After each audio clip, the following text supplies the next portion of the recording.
واحد من أخطر الشهور في عالم الهجمات السيبرانية. في الشهر ده لوحده، شركات عالمية كبرى اتعرضت لاختراقات ضخمة وتسريبات بيانات، وكمان موجة هجمات برامج فدية عطلت خدمات لملايين المستخدمين حوالين العالم.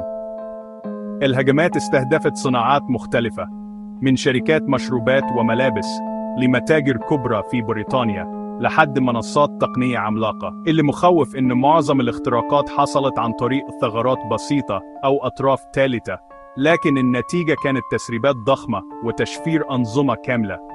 التأثير مش بس على الشركات، لكن كمان على المستخدمين اللي ممكن يتعرضوا لمحاولات تصيد أو سرقة هوية.